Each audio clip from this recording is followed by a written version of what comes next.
عید الاضحیٰ کی آمد قریب ہے۔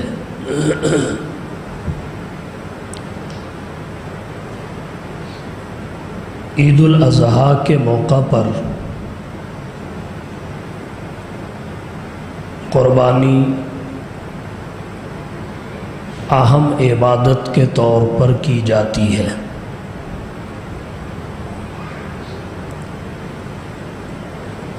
آج کے اس بیان میں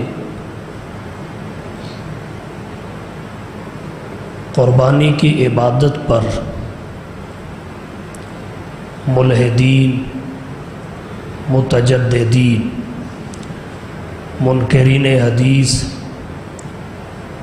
اور بے دین طبقہ کے جو اعتراضات ہیں، ان میں سے 3 بڑے اعتراضات کا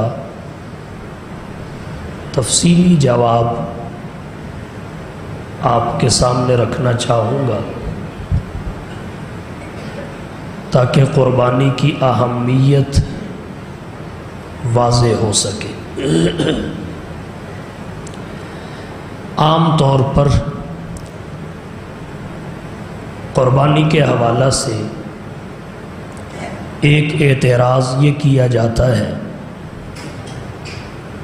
کہ قربانی مولویوں کی ایجاد ہے، دین میں نہیں ہے،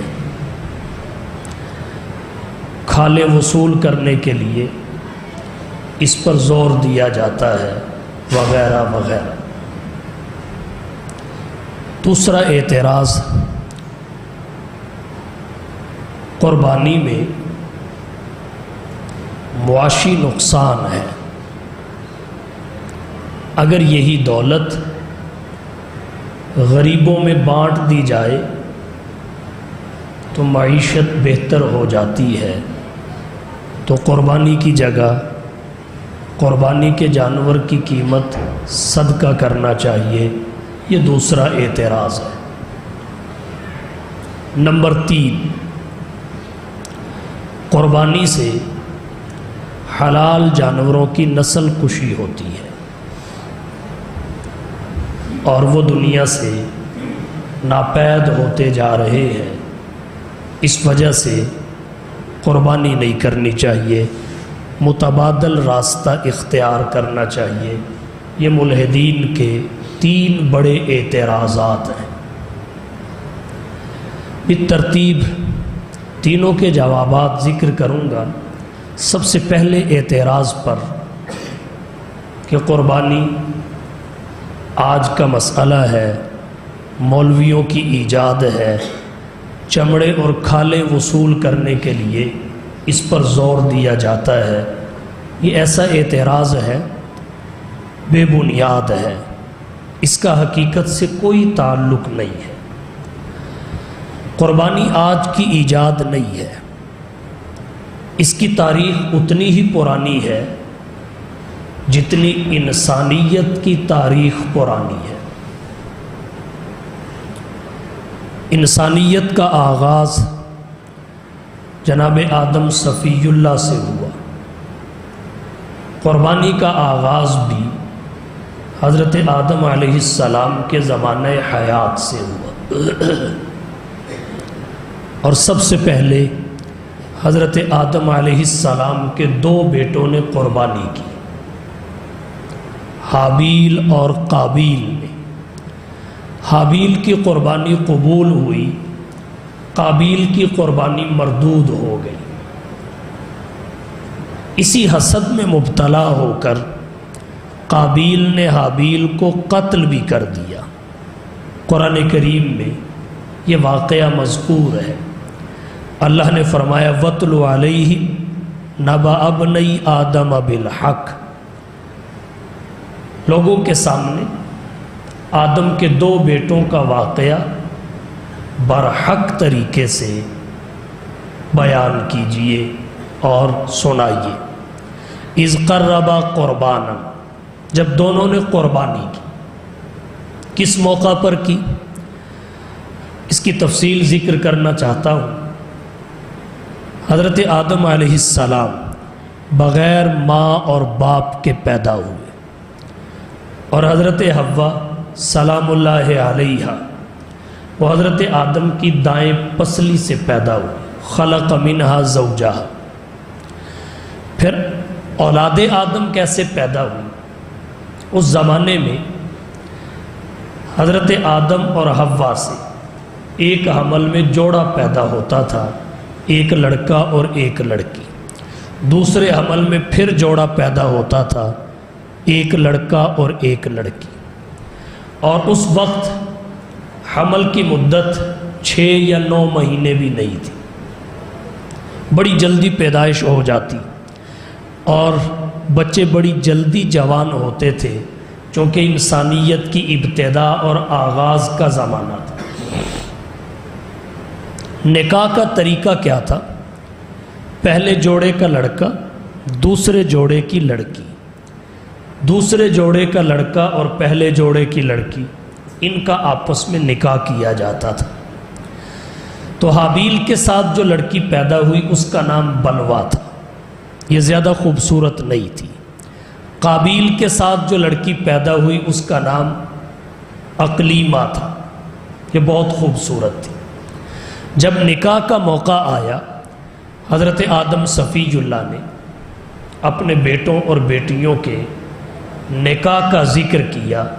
قابیل کو کہا آپ کا نکاح بلوا سے ہوگا جو حابیل کے ساتھ پیدا ہوئی، اور حابیل کا اقلیمہ سے ہوگا جو آپ کے ساتھ پیدا ہوئی۔ قابیل کہنے لگا نہیں، میرا نکاح اسی سے ہوگا جو میرے ساتھ پیدا ہو، اس لیے کہ وہ خوبصورت زیادہ ہے۔ جناب آدم علیہ السلام نے اللہ کا قانون بتایا کہ قانون الہی اس وقت یہ نہیں ہے، لیکن بیٹا ضد پہ اڑ گیا۔ حکم ہوا قربانی کرو، حابیل بھی قربانی کرے، قابیل بھی قربانی کرے۔ جس کی قربانی کو اللہ نے قبول کر لیا وہ حق پہ ہوگا، اور جس کی قربانی کو قبول نہ کیا اسے اپنے فیصلے سے رجوع کرنا پڑے گا، اپنے موقف سے پیچھے ہٹنا پڑے گا۔ چنانچہ دونوں بھائیوں نے قربانی کی۔ اس وقت کی قربانی فقط جانور کے ساتھ مخصوص نہیں تھی، جانور کے علاوہ اشیاء بھی قربانی کے طور پہ پیش کی جاتی تھی۔ اور قربانی کا طریقہ کیا تھا؟ جس چیز کو قربان کرنا ہوتا وہ کھلے میدان میں رکھ دی جاتی، اور پھر قربانی کی قبولیت اور عدم قبولیت کا فیصلہ بھی دنیا میں ہی ہو جاتا تھا۔ آسمان سے ایک آگ آتی، جس قربانی کو جلا کے راکھ کر دیتی وہ قربانی قبول ہوتی، اور جسے چھوڑ کے چلی جاتی وہ قربانی مردود ہوتی۔ چنانچہ قربانی کے طور پر حضرت آدم علیہ السلام کے بیٹے حابیل نے ایک موٹا تازہ صحت مند جانور کھلے میدان میں جا کے رکھ دیا، چھوڑ دیا، اور قابیل نے چند سٹے لیے گندم یا باجرے کے، وہ کھلے میدان میں رکھ دیے۔ آسمان سے آگ آئی، بقربانی تأکلہ النار، وہ آگ حابیل کے جانور کو جلا کر چلی گئی اور قابیل کے سٹوں کو چھوڑ گئی۔ اسی حسد میں مبتلا ہو کر قابیل نے حابیل کو قتل کیا۔ یہ پہلا قتل تھا دنیا میں۔ بعض کہتے ہیں عورت کی وجہ سے ہوا، بعض کہتے ہیں حسد کی وجہ سے ہوا۔ قرآن کہتا ہے اذ قربا قربانا، جس وقت ان دونوں نے قربانی کی، فتقبل من احدہما، ان میں سے ایک کی قربانی مقبول ہوئی، ولم یتقبل من الآخر، اور دوسرے کی قربانی مردود ہو گئی۔ قابیل نے کہا لأقتلنک، میں تجھے ضرور قتل کروں گا، چھوڑوں گا، میری بے عزتی ہوئی ہے کہ میری قربانی قبول نہیں ہوئی، لأقتلنک۔ تو دوسرے بھائی نے کہا بھائی اس میں میرا کیا قصور ہے، یا تو آگ میں نے جلائی ہو، پھر تو آپ مجھے کہیں لأقتلنک، وہ تو اللہ نے بھیجی، آسمانوں سے آئی، اور اسے جو حکم ہوتا ہے من جانب اللہ ہوتا ہے۔ آپ کی نیت میں کوئی کمی ہوگی، خلوص میں کمی ہوگی۔ انما یتقبل اللہ من المتقین، اللہ تو متقین کی قربانی قبول کرتے ہیں۔ تو حابیل نے کہا اگر آپ مجھے قتل کرنے کا پکا ارادہ کر چکے ہیں تو لئن بسطت الیہ یدک لتقتلنی ما انا بباسط یدی الیک لاقتلک، اگر آپ میری طرف ہاتھ بڑھائیں گے تو میں آپ کی طرف نہیں بڑھاؤں گا۔ انی اخاف اللہ رب العالمین، میں رب العالمین سے، اللہ سے جو جہانوں کا پروردگار ہے، ڈرتا ہوں۔ چنانچہ حابیل کو قابیل نے قتل کر دیا اس وجہ سے کہ اس کی قربانی قبول ہوئی اور میری مردود ہوئی۔ تو اس واقعہ سے جو اللہ نے قرآن کریم میں ذکر کیا، یہ بات اور حقیقت عیاں ہو جاتی ہے۔ قربانی آج کا مسئلہ نہیں ہے، اس کی تاریخ ہزاروں سال پرانی ہے۔ البتہ پہلی قربانیوں میں اور اس امت کی قربانی میں چند فرق ہیں۔ ایک فرق تو یہ، اس امت میں قربانی جانور کے ساتھ مخصوص ہے، پہلی امتوں میں جانور کے علاوہ کی بھی قربانی ہوتی تھی۔ دوسرا فرق یہ ہے، اس امت میں قربانی کرنے والا قربانی کے جانور کا گوشت کھاتا ہے، اس کی دیگر چیزوں کو بھی استعمال کر سکتا ہے، فائدہ اٹھا سکتا ہے۔ کھال کو، چمڑے کو مسلح کی صورت میں، مشکیزے کی صورت میں، جیکٹ اور ٹوپی کی صورت میں استعمال کر سکتا ہے، لیکن اگر کھال کو فروخت کر دے تو اس کی قیمت کا صدقہ عند الفقہاء واجب ہو جاتا ہے۔ تو اس امت میں قربانی کا گوشت کھایا جا سکتا ہے اور اس کی دیگر اشیاء سے آدمی نفع اٹھا سکتا ہے، جبکہ پہلی امتوں میں اس کی اجازت نہیں تھی، مطلقاً اجازت نہیں تھی۔ علماء نے لکھا ہے اگر قربانی بے جان چیز کی ہوتی، بے جان چیز کی یا جاندار چیز کی ہوتی تو اس سے فائدہ نہیں اٹھا سکتے تھے۔ اور غنیمت کا قانون یہ تھا کہ غنیمت میں اگر جانور آتا تو اسے استعمال کرتے تھے، دیگر اشیاء کو استعمال کرنا حلال نہیں تھا۔ یہ حضور کی امت کا آپ کے صدقے اعزاز ہے۔ حضور صلی اللہ علیہ وسلم کی امت کے لیے قربانی کے جانوروں کا گوشت اور ان کے چمڑے تک کو استعمال کرنے کی اجازت ہے، اور جاندار غنیمتوں کی طرح بے جان غنیمتیں بھی حلال کر دی گئی۔ احلت لی الغنائم۔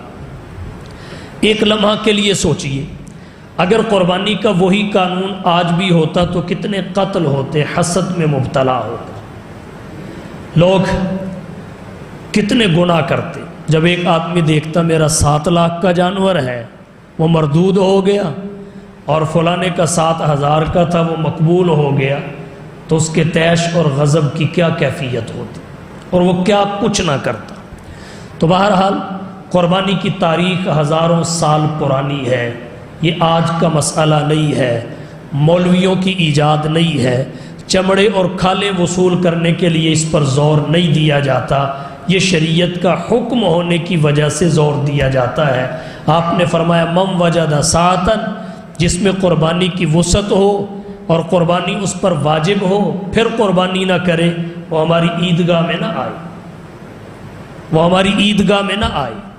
ترمذی کی روایت ہے، جناب نبی کریم صلی اللہ علیہ وسلم نے مدینہ طیبہ کے 10 سالہ قیام کے دوران مسلسل قربانی کی اور ناغہ نہیں فرمایا۔ یہاں تک علماء نے لکھا ہے آپ 2 قربانیاں کرتے تھے، ایک اپنی طرف سے اور ایک اپنی امت کی طرف سے۔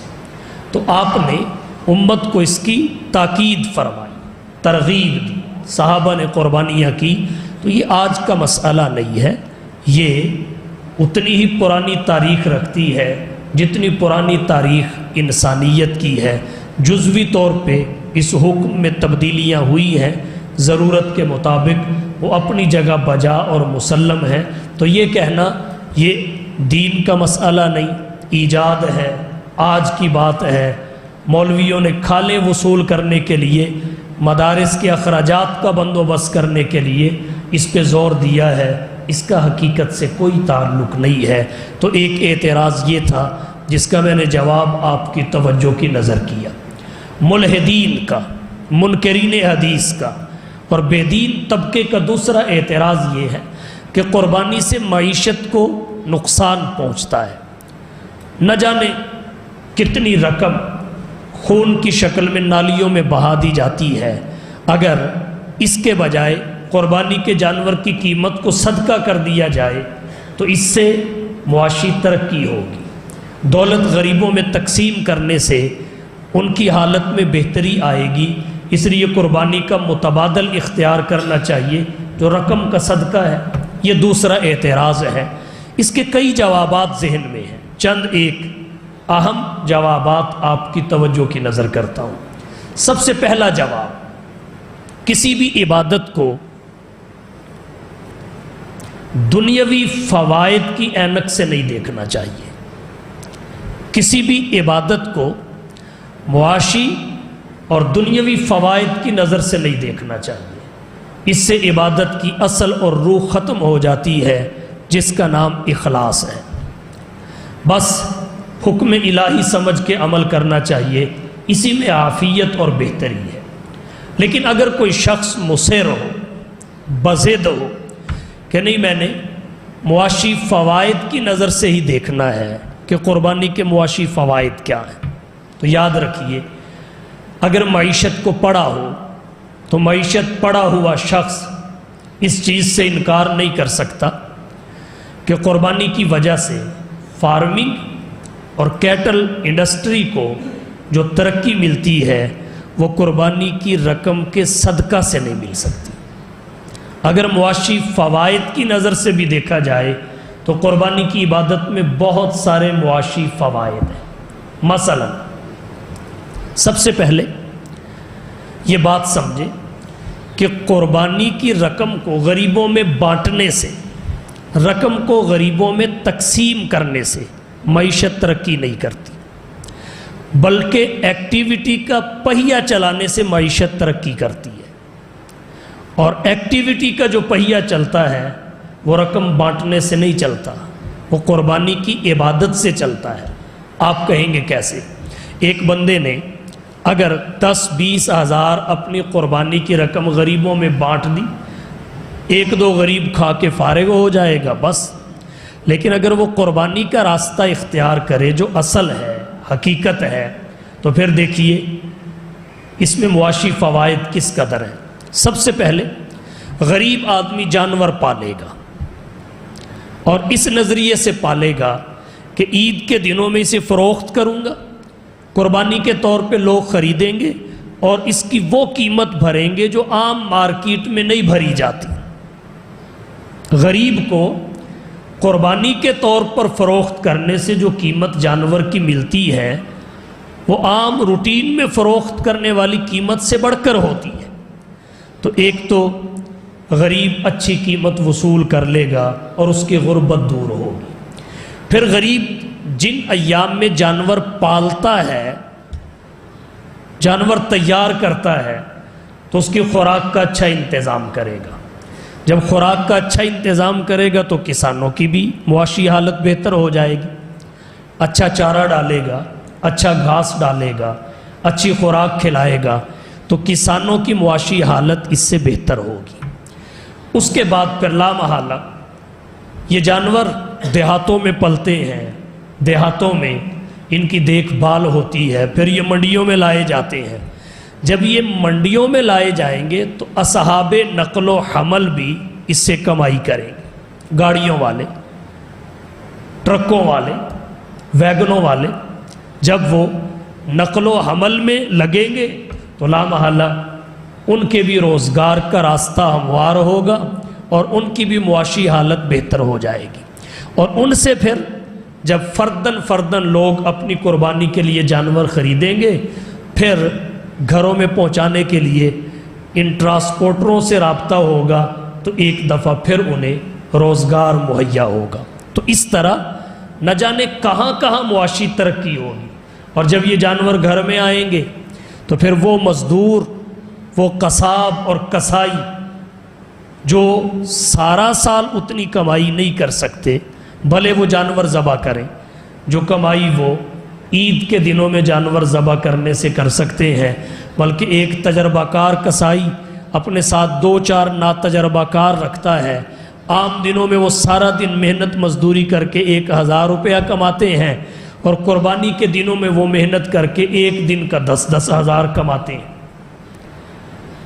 اگر معاشی فوائد کی نظر سے دیکھا جائے تو رقم صدقہ کرنے میں وہ معاشی فوائد نہیں ہیں جو قربانی کرنے میں معاشی فوائد ہیں۔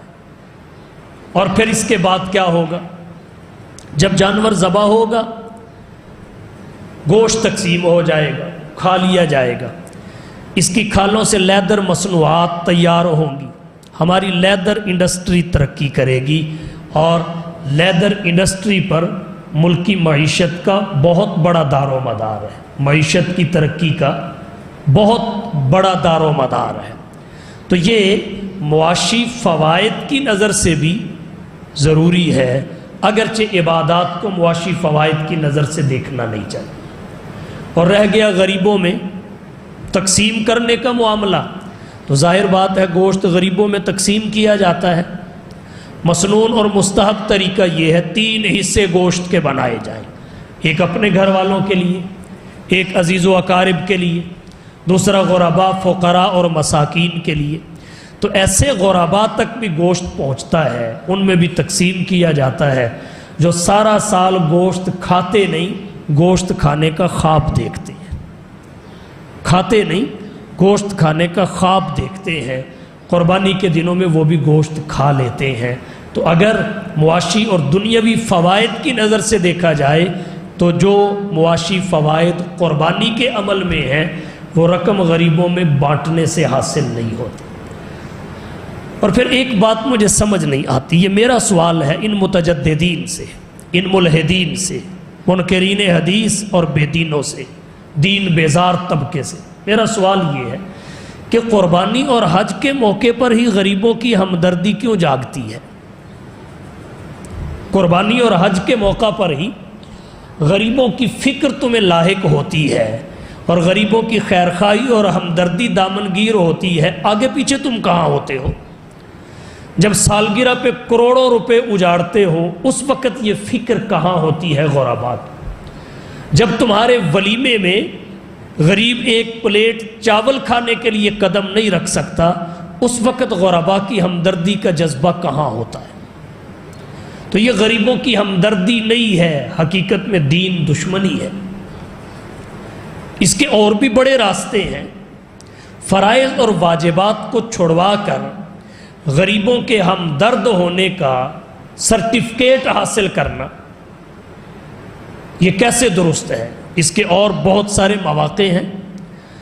آپ کی لینڈ کروزر 2 کروڑ کی ہے، آپ کروڑ والی میں کام چلا لیں، 1 کروڑ غرباء فقراء میں تقسیم کریں۔ اور بہت سارے مواقع ہیں۔ تو عبادات کے موقع پر ہی غرباء اور فقراء کی ہمدردی کا جذبہ بیدار کیوں ہوتا ہے؟ یہ غرباء اور فقراء کی ہمدردی نہیں ہے، پس پردہ دین دشمنی ہے، دین دشمنی ہے۔ خیر، یہ اعتراض بے بنیاد ہے، اس کا حقیقت سے کوئی تعلق نہیں کہ یہ معیشت کے لیے بہتر نہیں اور اربوں کھربوں ڈالر خون کی شکل میں نالیوں میں بہہ جاتے ہیں، اتنی ضرورت ہوتی نہیں۔ اس کا یہ جواب ایک میں نے عرض کیا، ایک دوسرا جواب بھی سنیے، وہ یہ اللہ تعالیٰ حکیم مطلق ہے، اللہ کا ایک ذاتی نام ہے اللہ، هو علم لذات الواجب الوجود المستجمع لجمیع صفات کمالی۔ 98 نام اس کے صفاتی ہیں، ان میں ایک نام حکیم ہے، اللہ حکیم ہے۔ حکیم کسے کہتے ہیں؟ جو ہر شے کی ہر حکمت کو جانتا ہو، اسے حکیم کہتے ہیں۔ اب اللہ کی حکمت کا تقاضا یہ ہے، اس نے جس عمل کو عبادت کا درجہ دیا ہم اسے عبادت سمجھیں، اس کے متبادل کو، اس کے مخالف کو ہم عبادت کا درجہ دینا چاہیں تو یہ ہمارا اختیار نہیں، اللہ نے یہ اختیار ہمیں نہیں دیا۔ اللہ نے جس کام کے کرنے کا حکم دیا اس کام کا کرنا عبادت، جس کے کرنے سے منع کیا اس سے باز آ جانا عبادت۔ فعل الحکیم لا یخلو عن الحکمہ، اللہ کا حکم اور امر اللہ کی نہیں، حکمت سے خالی نہیں ہو سکتی۔ حکمت ہماری عقل میں آئے یا نہ آئے، ہمیں اس پہ عمل کرنا چاہیے، یہ اس کی حکمت کا تقاضا ہے۔ اس نے جس عمل کو کہا یہ عبادت ہے، ساری دنیا کے انسان مل کر اسے عبادت سے دور کرنا چاہیں، عبادت کی حیثیت ختم کرنا چاہیں، اور جسے اللہ نے عبادت قرار نہیں دیا اسے عبادت کی حیثیت دلوانا چاہیں تو نہیں دلوا سکتے۔ اللہ نے انسانوں کو یہ اختیار دیا ہی، جس عمل کو اس نے عبادت کہا وہی عبادت ہے، پھر جس وقت عبادت کہا اسی وقت عبادت ہے۔ اگر اللہ نے اس کا متبادل وقت پیش کیا تو ٹھیک ہے، نہیں تو وہ فوت ہو گئی اور گئی۔ جو وقت اس نے مقرر کیا اسی وقت میں کی جائے گی۔ ہم اپنی مرضی اور اپنی مجبوری کی وجہ سے وقت بھی تبدیل نہیں کر سکتے۔ جس جگہ کے ساتھ اللہ نے مخصوص کیا اسی جگہ میں عبادت ہے، جگہ تبدیل کرنے کا اختیار بھی انسانوں کو نہیں ہے، خواہ وہ نبی ہو، ولی ہو یا کوئی بھی۔ اس کی میں مثال پیش کرتا ہوں۔ اللہ نے قربانی کو، شریعت نے قربانی کو، رسول اللہ نے قربانی کو عبادت قرار دیا اور اس کا وقت مقرر کیا 3 دن، 10 ذوالحج، 11ویں ذوالحج، 12ویں ذوالحج، غروب آفتاب تک۔ ان 3 دنوں میں جانور کو ذبح کرنا قربانی کی نیت سے قربانی ہے۔ اب ان 3 دنوں سے ہٹ کے ہم جانور ذبح بھی کرتے ہیں، گوشت بھی کھاتے ہیں، لیکن وہ قربانی اور عبادت نہیں ہے، ہماری ضرورت ضرور ہے۔ ہماری ضرورت ہے، قربانی اور عبادت نہیں ہے۔ عید سے 1 دن پہلے آپ جانور ذبح کریں، اسے آپ قربانی کا درجہ نہیں دے سکتے، اور جب 3 دن گزر جائیں اس کے بعد آپ جانور ذبح کریں، بے شک اس میں قربانی کے جانور کی شرطیں بھی پائی جائیں، نیت بھی آپ قربانی کی کریں، اس کا گوشت بھی تقسیم کر دیں، اسے آپ عبادت قرار نہیں دے سکتے۔ قربانی کی عبادت وہ نہیں بن سکتا۔ تو جس عمل کو عبادت کہا، جس وقت عبادت کہا، جس جگہ عبادت کہا، جس طریقے سے عبادت کہا، وہ اسی طرح عبادت ہے۔ ساری دنیا مل کر بھی اس سے ہٹانا چاہے تو اللہ نے اختیار نہیں دیا۔ اب اللہ نے جس عمل کو عبادت قرار دیا وہی عبادت ہے، ہم اسے ہٹا کے کسی دوسرے کو عبادت قرار نہیں دے سکتے۔ نمبر 2، جس وقت میں عبادت قرار دیا اسی وقت میں عبادت ہے۔ مثال کے طور پہ اب ہم نے جو روزے رکھے وہ گرمی کے روزے تھے، اگر یہ ساری دنیا کے ملحد اور بے دین اکٹھے ہو کے کہیں گرمی کے روزے مشکل ہیں تو چلو آپ ان روزوں کو جون جولائی سے ہٹا کر دسمبر جنوری میں لے جاؤ، ہم 30 کے بجائے 35 رکھ لیں گے، تو بتاؤ کسی کو یہ اختیار ہے؟ کسی مفتی اور قاضی کو، کسی فقیہ اور مجتہد کو، حتیٰ کہ نبی کو بھی یہ اختیار نہیں، نبی کو بھی یہ اختیار نہیں کہ گرمی کے روزے مشکل ہیں، چلو آپ سردی میں رکھ لینا۔ ہاں عذر پیدا ہو جائے الگ ہے، فمن کان منکم مریضا او علی سفر فعدۃ من ایام اخر، پر یہ بھی اللہ نے بتایا۔ حاجی بہت زیادہ ہوتے ہیں، پوری دنیا سے ایک وقت میں وہاں آ کے حج کرتے ہیں، رش بہت ہوتا ہے، بھیڑ ہوتی ہے۔ ایسا کیوں نہ کر لیں کہ کچھ حاجی ذوالحج میں حج کر لیں اور کچھ ربیع الاول میں کر لیں، آدھے ذوالحج میں کر لیں، آدھے ربیع الاول میں کر لیں، تو کیا کسی انسان کو، بلکہ ساری دنیا کے انسانوں کو اکٹھے ہو کر بھی ایسا کرنے کا اختیار ہے؟ ہرگز نہیں۔ حکیم نے اپنی حکمت کی وجہ سے جو کر دیا سو کر دیا، جگہ بھی ہم نہیں بدل سکتے کہ چلو وہاں جانا مشکل ہے، آج کل کرونا ہے، یہیں حج کر لو، آج کل کرونا ہے وہاں جانا مشکل ہے، فلائٹیں بند ہیں اور ویکسین لگوانی پڑتی ہے، بڑی مشکلات ہیں، یہیں کر لو۔ بندہ بھی ہوگا، اس پہ حج فرض بھی ہوگا، حج کے ایام بھی ہوں گے، اس کا ارادہ اور نیت بھی ہوگی، مگر وہ وہاں گئے بغیر کر نہیں سکتا۔ تو اللہ کی حکمت کا تقاضا یہ ہے کہ جس کو عبادت قرار دیا وہ عبادت، جس وقت میں عبادت قرار دیا اسی وقت میں عبادت، جس جگہ میں عبادت قرار دیا اسی جگہ میں عبادت۔ نہ غیر عبادت کو انسانیت مل کے عبادت قرار دے سکتی ہے، نہ اس کی وقت کی ترتیب بدل سکتی ہے، وقت بھی تبدیل نہیں کر سکتی، جگہ بھی تبدیل نہیں کر سکتی۔ تو جب اللہ نے، اللہ کے رسول نے، شریعت مطہرہ نے قربانی کو عبادت قرار دیا ہے تو ہم اس کی جگہ پہ صدقے کو عبادت کیسے قرار دے سکتے ہیں؟ بھلے وہ اپنی حیثیت میں عبادت ہے مگر وہ اس کی جگہ پہ عبادت کے طور پہ نہیں رکھا جا سکتا۔ صدقے کی ادائیگی سے، صدقے سے اگرچہ صدقے کا اجر مل جائے گا پر قربانی کے ترک کا گناہ ہمیشہ کے لیے کندھوں پہ رہے گا۔ 3 دن کے بعد ہم ذبح کر بھی لیں تو قربانی نہیں ہے۔ نہ غیر عبادت کو عبادت قرار دے سکتے ہیں، نہ وقت بدل سکتے ہیں، نہ جگہ بدل سکتے ہیں۔ ہماری جو بھی مجبوری ہو، یہ اختیار اللہ نے ہمیں نہیں دیا، تو پھر قربانی کی جگہ قربانی ہی ہوگی، رقم کو صدقہ نہیں کیا جائے گا۔ ایک بات اور کہنا چاہوں گا، قربانی مستقل عبادت ہے، جیسے نماز مستقل عبادت ہے، زکوٰۃ مستقل عبادت ہے، حج مستقل عبادت ہے۔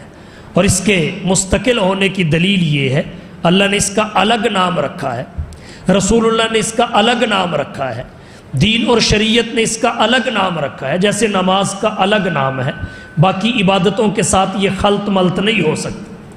تو جب یہ مستقل عبادت ہے تو مستقل عبادت کی جائے تو اس کا کوٹا پورا ہوتا ہے، دوسری عبادت اس کی جگہ پہ نہیں رکھی جا سکتی، یہ اس کے استقلال کے منافی ہے۔ مثلا ایک شخص کہے روزہ رکھنا میرے لیے مشکل ہے، میں روزے کی جگہ نوافل پڑھ لیتا ہوں، بھلے نوافل پڑھنے کا اجر ملے گا مگر روزہ چھوڑنے کا گناہ کندھوں پہ رہے گا۔ دوسرا شخص کہتا ہے میرے لیے نماز پڑھنا تو مشکل ہے، البتہ آج کل کھایا پیا مجھ سے کچھ نہیں جاتا، ڈاکٹروں نے بھی پرہیز بتایا ہے، تو چلو میں نماز کی جگہ روزہ رکھ لیتا ہوں، سارا دن کھاتا پیتا ویسے بھی نہیں، روزے کی نیت کر لیتا ہوں۔ تو اس کا نماز کی جگہ روزہ رکھنا یہ نماز کا خالی خانہ پر نہیں کرے گا، تو ایسے ہی صدقہ قربانی کا خانہ پر نہیں کرے گا۔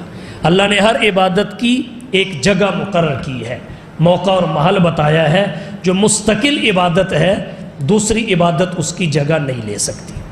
اور ایک بات اور عرض کروں، وہ یہ کہ قربانی انسانی جان کا بدل ہے، مال کا بدل نہیں ہے، انسانی جان کا بدل ہے۔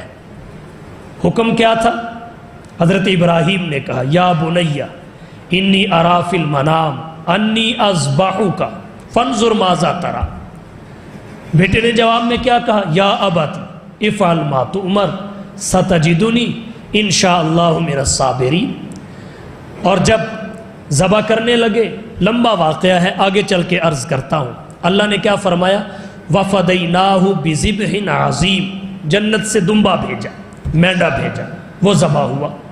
اب انسانی جان کا بدل ہے اور جان کا بدل جان ہے، وَفَدَيْنَاهُ بِذِبْحٍ عَظِيمٍ، تو صدقہ اس خانے کو کیسے پر کر سکے گا؟ رقم کی تقسیم اس خانے کو کیسے پر کر سکے گی؟ اور شکر کرو، اصل انسانی جان کی قربانی تھی، اس کے بدل کے طور پہ ہم جانور کو ذبح کرتے ہیں، بدل کے طور پہ جانور ذبح کرتے ہیں۔ اگر ہمیں یہ اختیار دیا جائے انسان کو ذبح کرو، بیٹے کو ذبح کرو یا دمبا ذبح کرو، تو بتاؤ کس کو اختیار کرو؟ دمبا ذبح کرنے کو۔ تو اس پہ بھی اللہ کا شکر کرو کہ وہ انسان کی جگہ بدل میں جانور ذبح کرا رہا ہے، تم اس سے بھی آگے صدقے پہ دوڑتے پھر رہے ہو۔ تو یہ انسانی جان کا بدل ہے، مال کا بدل نہیں ہے۔ اگر تم مال کا بدل ہوتا صدقہ کرتے، یہ جان کا بدل ہے، تو چھری پھیرنے سے ہی یہ ادا ہو سکتا ہے، اس کا متبادل نہیں۔ قربانی کے دنوں، ہاں جب قربانی کے دن گزر جائیں اور کسی وجہ سے قربانی نہ کر سکے تو پھر جانور یا اس کی قیمت صدقہ کیا جاتا ہے، وہ الگ آپشن ہے اور اس کی الگ وجہ ہے۔ بہرحال قربانی کے دنوں میں آپ صدقہ نہیں کر سکتے، قربانی ادا نہیں ہوگی۔ اور ایک جواب اس کا اور عرض کرنا چاہوں گا، وہ یہ کہ دین اصل میں اتباع کا نام ہے، کسی عمل اور کسی جگہ کی کوئی حیثیت نہیں ہے، اصل اللہ کا حکم ہے۔ اگر اللہ کا حکم آ جائے عاجزی کے ساتھ چلنے میں، لا تمشی فی الارض مرحا، تو عاجزی اور انکساری کے ساتھ، زمین پہ زور سے پاؤں نہ مار کر چلنے کے ساتھ، یہ چلنا عبادت ہے اور اس پہ اللہ راضی ہے۔ اور اگر اللہ کا حکم آ جائے کہ طواف اور سعی میں اکڑ کے چلنا ہے، کندھے ہلا کے چلنا ہے، تو کہیں ناز عبادت، کہیں نیاز عبادت۔ تو نہ ناز اصل ہے نہ نیاز اصل ہے، ان دونوں کا حکم دینے والے کا حکم اصل ہے، اصل حکم ہے۔ اور جب حکم آ جائے تو پھر تعویلیں نہیں کرنی چاہیے، حکمتوں کے چکر میں نہیں پڑنا چاہیے، حکم پہ عمل کرنا چاہیے۔ مثال کے طور پہ حج کے دنوں میں یوم العرفہ، ذوالحجہ کی 9ویں تاریخ کو وقوف عرفات، وقوف عرفہ عبادت ہے، حج کا رکن ہے۔ اب شریعت کا حکم یہ ہے کہ یوم العرفہ کو وقوف عرفہ ہو۔ اب ایک بندہ یوم العرفہ کو نہیں کرتا، جب یہ دن گزر جاتے ہیں تو وہ 10 مہینے عرفات میں بستر لگا کے پڑا رہتا ہے، تو نہ اس کا بستر لگانا عبادت، نہ وہاں ٹھہرنا عبادت، نہ مہینوں وہاں وقوف کرنا عبادت۔ کیوں؟ اس لیے کہ اپنی مرضی سے کر رہا ہے، اس کے حکم سے نہیں کر رہا۔ جب اس کا حکم ہو تب عبادت ہے، جس شے کے بارے میں عبادت ہو وہ شے عبادت ہے، تو اصل اس کا حکم ہے۔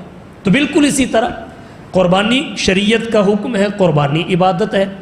3 دنوں میں حکم ہے، 3 دنوں میں عبادت ہے، اس کے بعد سنت نہیں ہے، اس کے بعد گوشت اور ضرورت ہے، عبادت نہیں۔ تو اصل اللہ کا حکم ہے۔ اور حضرت ابراہیم علیہ السلام نے بھی یہی سمجھا، یہ قربانی حضرت ابراہیم کی یادگار بھی ہے، حضور کی سنت بھی ہے۔ صحابہ نے پوچھا ما هذه الاضاحی یا رسول اللہ، یہ قربانیاں کیا ہیں؟ آپ نے فرمایا هذه سنت ابیکم ابراہیم، یہ تمہارے باپ ابراہیم کی سنت ہے۔ صحابہ نے پوچھا ما لنا فیہا یا رسول اللہ، اللہ کے رسول ہمیں کیا ملے گا؟ آپ نے فرمایا بکل شارت حسن، ہر بال کے بدلے ایک نیکی۔ صحابہ نے کہا فصوف یا رسول اللہ، اللہ کے رسول اون۔ اب ان کی نظر زیادہ بالوں والے جانور پہ چلی گئی۔ اون وہ تو اتنی زیادہ ہوتی ہے، دنیا میں کوئی کمپیوٹر ایجاد ہی نہیں ہوا جو تعداد کا احاطہ کر سکے۔ حضور صلی اللہ علیہ وسلم نے فرمایا اس کے بھی ہر بال پہ نیکی ملتی۔ تو اصل ہے حکم الہی کی اتباع، کسی عمل اور جگہ کی کوئی حیثیت نہیں ہے، اللہ کا حکم اصل ہے۔ جس عمل کے بارے میں آ جائے وہ عمل عبادت، جس وقت کے بارے میں آ جائے اس وقت میں عبادت۔ دیکھیے حضرت ابراہیم نے جو اپنے بیٹے کی قربانی کے لیے عمل کیا، اس سے ہمیں یہی پیغام اور میسج ملتا ہے۔ وہی ظاہر سے حکم نہیں ملا تھا، وہی باطن سے ملا تھا۔ خواب میں اللہ نے دکھایا کہ بیٹے کو ذبح کر رہے ہیں۔ صبح اٹھے، تعویل کرنا چاہتے تو کھلا میدان تھا، لیکن تعویل نہیں کی، تعویل نہیں کی، بیٹے کو بلا لیا۔ اور اللہ نے بھی ظاہری وحی سے حکم نہیں دیا، اللہ بھی لوگوں کو بتانا چاہتے تھے کہ اللہ کے بندوں کا یہ مزاج ہوتا ہے۔ نبی کا بھی امتحان تھا کہ نبی کا خواب وہی ہوتا ہے، نبی اس پہ کتنا عمل کرتا ہے۔ خواب آیا، بیٹے کو بلا لیا، یا بنیا انی ارا فی المنام انی اذبحک فانظر ماذا تری، اے میرے بیٹے میں نے نیند اور خواب میں دیکھا ہے کہ میں تجھے ذبح کر رہا ہوں، فانظر ماذا تری، اپنی رائے بتا۔ مفسرین فرماتے ہیں رائے اس لیے نہیں پوچھی کہ رائے ہوگی تو ذبح کروں گا، رائے نہیں ہوئی تو نہ کروں گا، ذبح تو بہرحال کرنا تھا۔ رائے ذبح کرنے کی ہو یا نہ ہو، وہ تربیت کے اثرات دیکھنا چاہتے تھے کس حد تک منتقل ہوئے ہیں، تو تربیت کے اثرات مکمل تھے۔ بیٹے نے کہا یا اباتی، اے میرے ابا جان